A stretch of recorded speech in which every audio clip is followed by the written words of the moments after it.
what I did today in homeschool with my daughter on March 29th.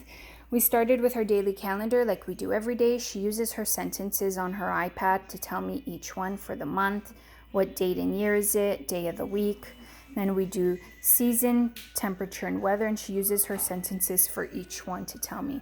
I always ask her how she's feeling, and she tells me that in a sentence too.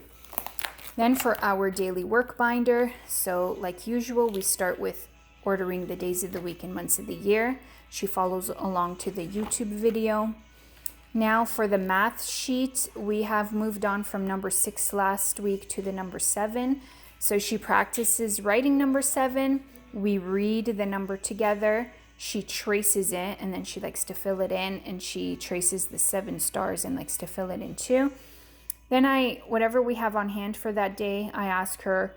So today, for example, we use squishy animals. So I asked her, can you show me 7 animals? And she did that on the 10 frame.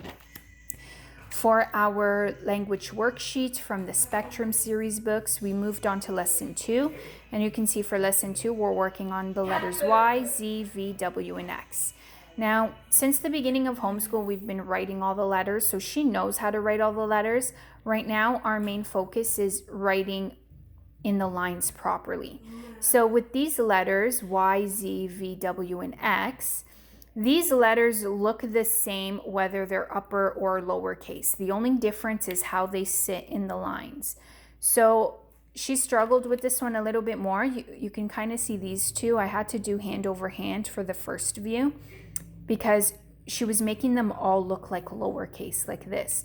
So I had to show her that, look, the uppercase V stretches its arms really high and reaches, we can call that line the sky. It reaches to the sky, okay? It stretches to the sky.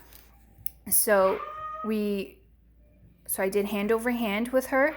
Capital V goes all the way up, and then lowercase v stops halfway at the middle line, okay? So she did need some help with that today. And then again, with the activity, same thing. I had to help her hand over hand. So the green vans, we had to write the lowercase v, and yellow vans, we had to write uppercase V. And of course, I would ask her, what does van start with? And she would say V. And then on the other side, W, she wanted to actually do it today, so we did it. Again, same thing, uppercase and lowercase W on the lines. And you can see the first couple I did hand over hand with her. So again, the uppercase W stretches its arms all the way to the sky. Lowercase W stops at the halfway line. And so that's what we're working on a lot right now, is more writing within the lines properly. And then for the activity, she just had to write in the beginning sound, which was W, and then I asked her, what is it? And she would tell me, wig, worm, okay? And she told me each one, and I would just reiterate, wig starts with W, and then I would ask her, what is it? She would say worm, and I would reiterate, worm, and we did that for all of them. Then we did our themed worksheet, animals, so just matching the animal to where they go. So bird goes in the nest, bear goes in the cave, dog goes in the doghouse, cat goes in the basket, and fish goes in the bowl. And that concluded our daily work for today. Then we did math. For math, we worked on more or less, and I decided to incorporate it into to our animal theme. So I have here a land mat and an ocean mat. And then these are her little squishy animals that we've been using a lot for our animal theme. And all I had to her do was just sort them. So based on where they go. So we had 2 dolphins. So those go in the water. Penguin. This is a little chick, goes on land. This is a cat. The chicken. Elephant, and she did this all herself, just sorting them based on where they go, water or land. Panda bear, porcupine, and I found these squishy animals on Amazon. They're so cute. She loves them. They're like really soft and squishy. They're really cute. This is a whale, goes in the water. This was we called that we said that was a chicken, I think. Octopus. And this is a little squirrel. So then when she was done sorting, we counted each one. So I said, Leila, let's count. How many water animals do we have? 1, 2, 3, 4, 5. 5 water animals. Now how many land animals are there? 1, 2, 3, 4, 5, 6, 7, 8, 9. 9 land animals. So then I would ask her, which one has more? And I have here these more or less cards. So of course she would have to say the land side has more and the water side has less. Then I would say, yeah, exactly. We have more land animals. Look, there's lots of them. And here we only have 1, 2, 3, 4, 5. Now, normally what I would do for this, I would have like little foam numbers or little number cards. And when she was done counting, I would place the number here just to remind her of the number. I forgot to bring them out today. Today it was pretty obvious though, like just looking at it, you can see that this has much more than that side. But normally I do have numbers to put there to remind her. So then we would do it at least one more time, but this time I would change it. So if this side had more this time and this side had less, I'm going to change it so that next time this side has less and this side has more. So I'm going to take away, so there's 5 here, so maybe I'll do it only like 4 here, okay, right? So now she would do the same thing. I would sort it. I would just make sure to take those ones away. She would sort it again, and I would ask her again, which one has more? Do we have more land or more water animals? And this time it would be the opposite, more here and less here after we count. And I just do that because in the beginning, she was becoming rigid with it. So if I started with more on this side and less on this side, she would insist that it had to be that way every time. This side always had to have more and this side always had to have less. So now we always do it at least 2, maybe 3 times, and I always make sure to switch it up, okay, so that she doesn't become rigid with that. So that's what we did for math, worked on more or less with the animals. Then for language, we read a little Puppies and Kittens book. I found this book at Dollarama, and it's a touch and feel book, so it's textured. And it's very simple to read, not too wordy. I have my daughter follow with her finger to point at the words as I read it to her. So, and then when we're done reading, I always try to talk a little bit about the picture. And when we're reading, I try to focus a lot on WH questions. So for example, dogs wag their tails when they are happy. And I said, look, Leila, the dog is wagging his tail. How does the dog feel? And she would say happy. Okay, so I try to do that for all the pages. So this one, for example, what does the ball of yarn feel like? So I would ask her to feel it. What does it feel like? And she would say soft. And then I would ask her, what is the cat playing with? And it's yarn, but she would say ball. Okay. Or I would say, what is the cat doing? And she would say playing. Okay. So just asking questions like that to open up the communication a little bit, getting them to,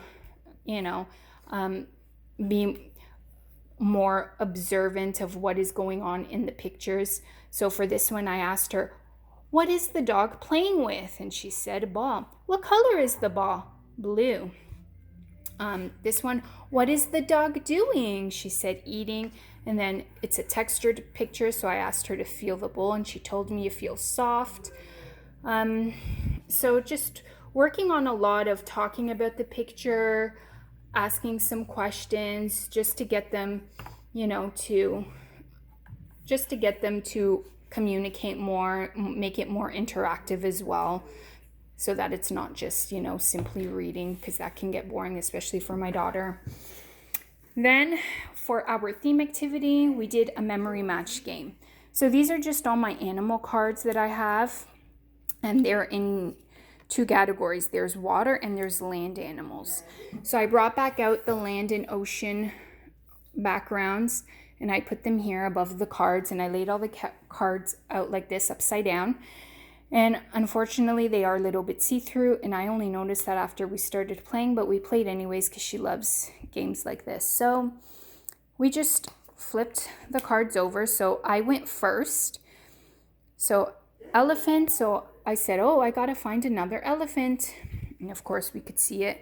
And I said, look, Leila, I found the elephant. Elephant goes on the land.